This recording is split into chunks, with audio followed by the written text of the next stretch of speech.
Hello, I am Friedrich Nietzsche, and I do not come to comfort you. I come with a truth that is sharp, uncomfortable, and necessary. The man of knowledge must be able not only to love his enemies, but also to hate his friends. At first, this statement seems paradoxical. How can a man of wisdom love those who oppose him and hate those who stand by his side? But look deeper, and you will see. This is the price of truth. It is easy to hate an enemy, to demonize those who resist or challenge us. But to love them, to see them as necessary adversaries, as those who sharpen our thinking, who force us to grow, that is the path of true knowledge. But what of our friends? Must we not also question them? Must we not at times reject their complacency, their conformity, their betrayal of deeper truths? The greatest danger to truth is not always found in opposition. It is found in the comfort of agreement, the safety of unquestioned loyalty, the ease of groupthink.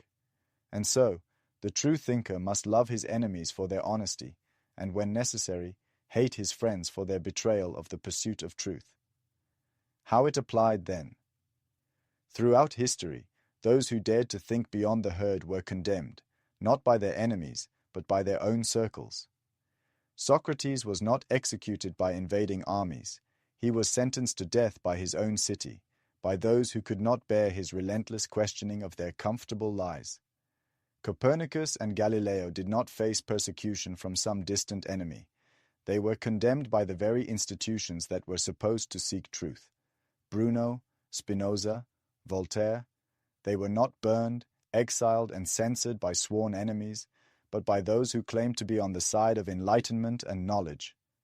The message is clear.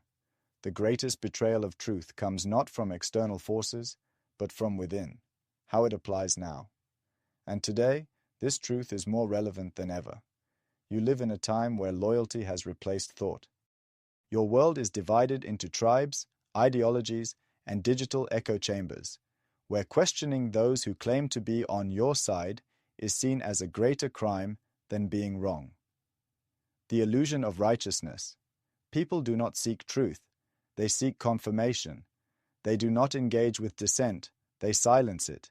They do not challenge their own ideas, they fortify them with blind loyalty. The danger of unquestioned friends.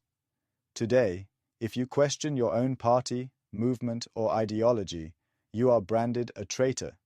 If you challenge the narrative of the media you consume, you are exiled. If you refuse to comply with the herd, you are no longer welcomed. And so, the intellectual world collapses. Truth is no longer sought. It is prepackaged, algorithmically fed, and zealously guarded.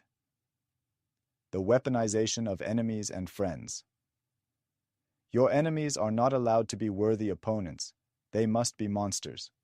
Your friends are not allowed to be flawed individuals. They must be infallible heroes. This is the death of critical thought, and it is the foundation of control. The consequences of ignoring this truth.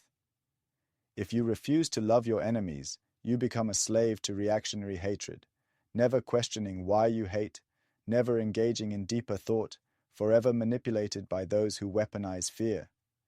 If you refuse to hate your friends, you become a prisoner of the herd, unable to challenge hypocrisy, unable to call out deceit, bound to a group rather than to the truth. What happens next? A world without thought. If people only listen to what affirms them, they will never know truth, only comfort. The death of intellectual courage. Those who question will be cast out, silenced, ridiculed.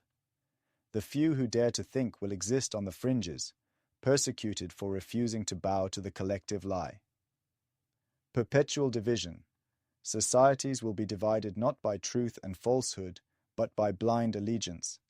The only victors will be those who profit from controlling the narrative.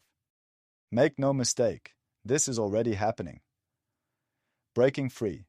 How to resist the herd. Step 1. Question.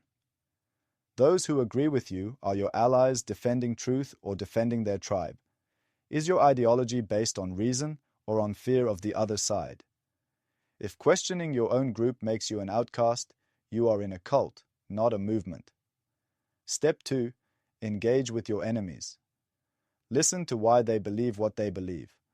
Find the uncomfortable truths in their arguments. Recognize that disagreement is not war, ignorance is. Step 3. Reject manufactured loyalty. Do not give your loyalty to any group, party, or leader, only to the pursuit of truth. If a friend demands obedience over honesty, they are not a friend. If a movement requires silence over thought, it is not a movement, it is a prison. Step 4. Embrace the burden of knowledge.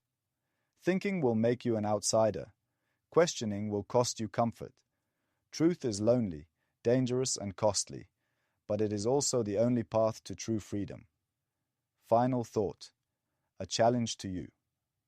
The time has come to ask yourself, do I love my enemies enough to hear them out? Do I hate my friends enough to hold them accountable? Do I seek truth, or do I seek comfort? A man of knowledge must be willing to stand alone. A seeker of truth must be willing to lose friends, lose status, and be hated by those who fear honesty. But if you choose this path, you will gain something greater than comfort. You will gain freedom of mind. Are you prepared for that?